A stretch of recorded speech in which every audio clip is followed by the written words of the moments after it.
જામનગર નજીક દરેડ વિસ્તારમાં એક ટ્રાન્સપોર્ટની પેઢી મારફતે બ્રાસ ઉત્પાદનનું એકમ ધરાવતા એક વેપારીની પેઢીમાંથી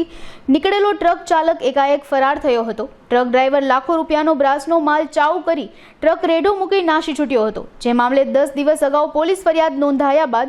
એલસીબી અને સ્થાનિક પોલીસ આરોપી સુધી પહોંચવામાં સફળતા મળી છે। પોલીસે 82 લાખના મુદ્દામાલ સાથે આરોપીને સુરત પંથકમાંથી દબોચી લીધો છે। દરડ વેપારીનો 82 લાખનો બ્રાસનો વાલ્વનો સામાન લઈ નાસી જનાર આઈસરના ડ્રાઈવરને પકડી પોલીસે વધુ તપાસ હાથ ધરી છે।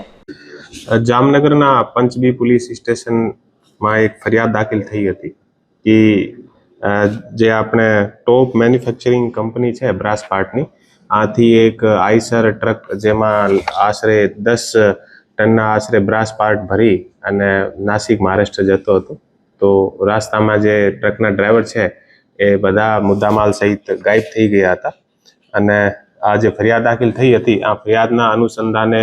એલસીબી અને પંચબીની પોલીસને મળી અને સારી રીતે આનું ડિટેક્શન કર્યો છે અને એલસીબી દ્વારા જે આઈસર ટ્રક અને જે ટ્રકના ડ્રાઈવરનું જે નામ છે ધર્મેન્દ્રસિંહ ઝાલા, આને સુરત ખાતેથી પકડી નાખ્યા છે અને લગભગ 82 લાખનો મુદ્દામાલ હતો અને આ મુદ્દામાલ લઈ અને ગાયબ થઈ ગયા હતા અને જુદી જુદી જગ્યાએ જે જુદા જગ્યા બધો મુદ્દામાલ વેચી નાખ્યો હતો। અને જે ધર્મેન્દ્રસિંહ ઝાલા જે ટ્રકના ડ્રાઈવર છે આનો જે ગુનાહિત ઇતિહાસ જોવા જઈએ તો આ પર પહેલા પણ પીધેલાના અને પ્રોહિબિશનના ગુના દાખલ છે અને અત્યાર સુધી અમારો જે ઇન્વેસ્ટિગેશન થયો છે આ ઇન્વેસ્ટિગેશનમાં એવી વસ્તુ તપાસમાં સામે આવી છે કે આ પોતાના ઉપર ઘણો બધો જે દેવા થઈ ગયો હતો અને આને લઈ અને આ જે બધો ટ્રક છે આ ગાયબ કર્યો હતો અને હું આખી એલસીબીની ટીમને શુભેચ્છા પાઠવું છું કે ઝડપથી બધા જે